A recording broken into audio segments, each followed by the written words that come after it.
let's get this party started over here and warm up with a little bit of news. Here's the stuff that I was able to kind of find out that I thought was kind of interesting, that I thought you all might want to know about it. To Dylan's point, and we're going to let Dylan kind of give us all details, but the Kilauea is once again erupting.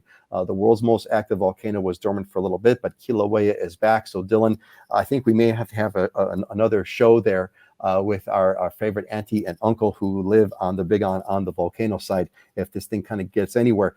Maui, that looks like, folks, the COVID curve looks like we're over the hump. If you look at the right-hand side over there, I've got that one curve. Those are COVID cases, and you can see very clearly that the COVID cases are thankfully coming back down. So that's a good thing. And Maui is kind of saying, Mayor Michael Victorino is kind of saying, they kind of want to relax the restrictions. So he has put in a request to the governor to see if they could relax the restrictions a little bit in Hawaii, these safer outside rules, just the general kind of relaxing, larger crowds and things of that nature. So I think that's a good news.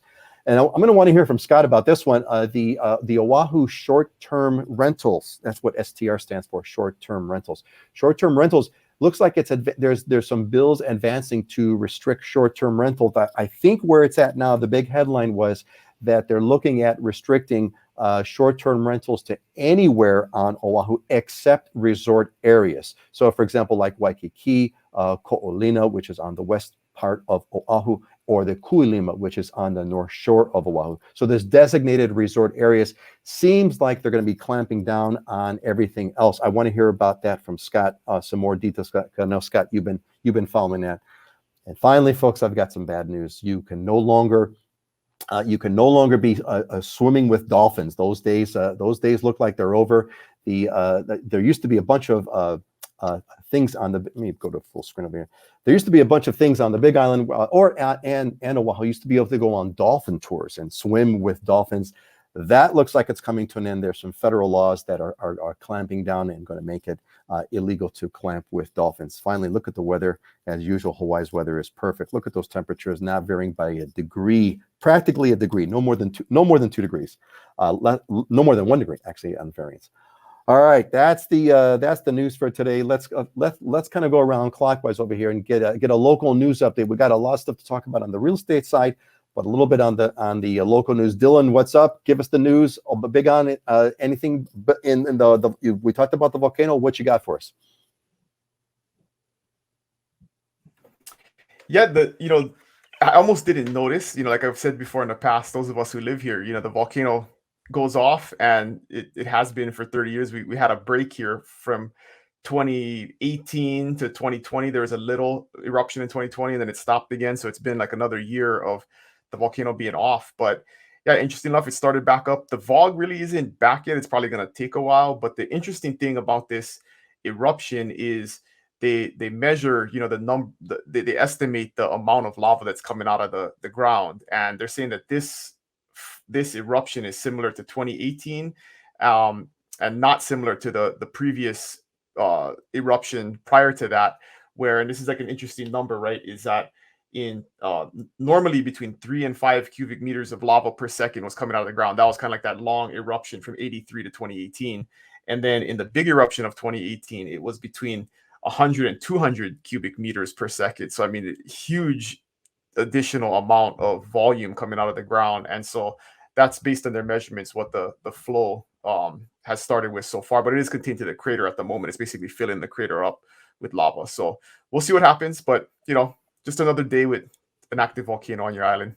Just another day with an active volcano on your island. It seems like the latest trend since, like you said, 2018. It's like it's not quite as active as it was, kind of in the glory days.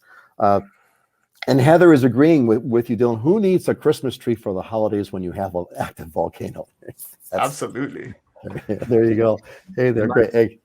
My buddy just landed he landed the day that it erupted, and he's staying up there. He's got a little cabin that he vacation rents up there. It's won some architectural design awards, pretty neat place. But he said the line to get into the Volcanoes National Park was like 2-3 hours, and he ended up, because he's on West Coast time, he woke up at like 3:30 in the morning, went out there at 4, got some really great photos.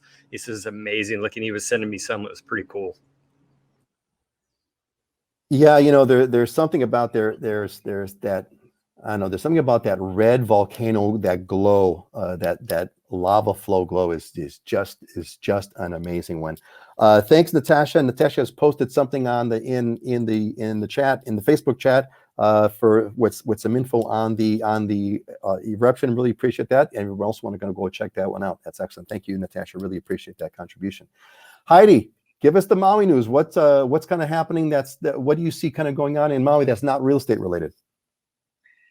Well, there's no active volcanoes on Maui, so if you're worried about volcanoes, come to Maui. You know, I guess just finished September. September historically is a little bit slower month in terms of visitors. We still had a pretty good September in terms of number of visitors on Maui, but it's really one of my favorite times of year.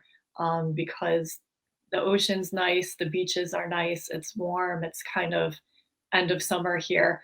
Kind of an interesting result of everything that's happened the past year and a half is employers here on Maui are really having a hard time finding workers for jobs. Restaurants, hotels, visitor industry, they can't find enough employees. So if you're looking for a job like that, there are openings if you're willing to work here. Everybody I talk to who's a business owner is just looking for workers and they can't find them. Yeah, it is a problem, and a lot of companies, I mean, are shutting down. I went to a funny story. We were in Chicago a couple weeks ago, and I went to a Yidos stand because, of course, when you're in Chicago, you have to go and buy. There's a food. I have a food. I don't do like a sightseeing trip when I go to Chicago, which is where I was born. I go on a food trip. So on this day was my Yidos day, and I'm just ordering a Yidos sandwich, and the lady in the counter just starts going all political with me, saying, "Yeah, we can't hire workers. I don't know what's going on with the stimulus. People aren't coming in. We're gonna have to shut down the shop." And I'm like, "Okay, can I get fries with that?" But anyway, it was quite interesting. Hey, Heidi, do you know about this place? Java Jazz Maui. It's Natasha's favorite place. Natasha, maybe you ought to kind of have a badass coffee with Heidi one of these Fridays. Oh, I do know Java Jazz. That's a great place. Yeah, I've been there. They have breakfast and it's a restaurant too, but very eclectic and artistic. It's a cool place. Excellent. Yeah, eclecticism used to be like a mainstay of coffees until Starbucks ruined it all with well-designed hot coffee. Hey, Scott, what's going on? What do you see? What's the news on Oahu? Well, should we talk about the short-term vacation? Yeah, hit it a little bit. Go ahead. The only volcano that's going to happen over here on Oahu is probably my head exploding from this one. This one, I sent you that email of this when it first came out, right? And it kind of summarized things. And I said, this is ridiculous. And then when they had the discussion down there, I did my testimony and stuff. And then they came back with some recommended revisions. And the whole concept of it for DPP, they said, hey, what was passed a few years ago is hard to enforce. It's actually not. It's very easy to enforce because they're forcing everyone, even if you're on Airbnb, VRBO, wherever you post it, they're requiring those sites to have your TMK, your parcel number, your license to be able to do that right there. So if you don't have it, you're going to get busted really easy. And so they came back and more or less what they're wanting to do is modify that. And this whole bill was very controversial to begin with. Now they've come back and said, hey, more or less, if you're not in resort zoning, we want all rentals to be 180 days minimum, where in residential and apartment zoning, some of the others you could do, it was 30 days minimum. Short-term vacation rentals were classified less than 30 days. So if you're down in the resort area, you can do 1, 2, 3, 5 nights. Residential had to be 30 days or more. They're trying to move it to 180 days. It didn't make sense because it's like, okay, well, what about people transitioning over here? Military transitioning over here. They need short-term housing before they're buying. Someone's selling their home. They need a rental for a few months before they buy. What about, government contractors that are here for 3-4 months? What happens to those people? You cause this real problem. So they had the discussion about it and they came back with it and they basically said, okay, here's the exceptions.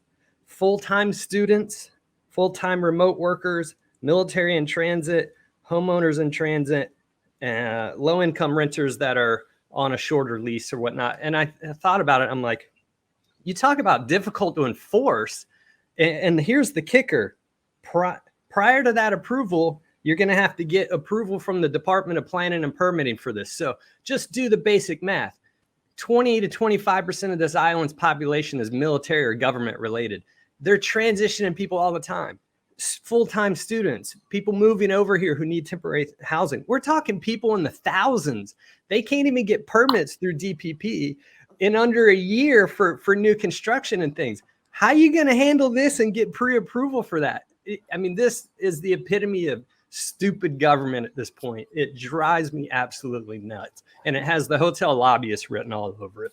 Well, that's I hear you. By the way, DPP, everyone stands for Department of Planning and Permitting. These are the people that approve any kind of plans, etc. So you know what that means. Yeah, well, it's going to be a mess, dude. I'm with you 100%. I'm well aware of DPP's historically has been a horrific enforcement mechanism. When it was easy, they couldn't enforce anything.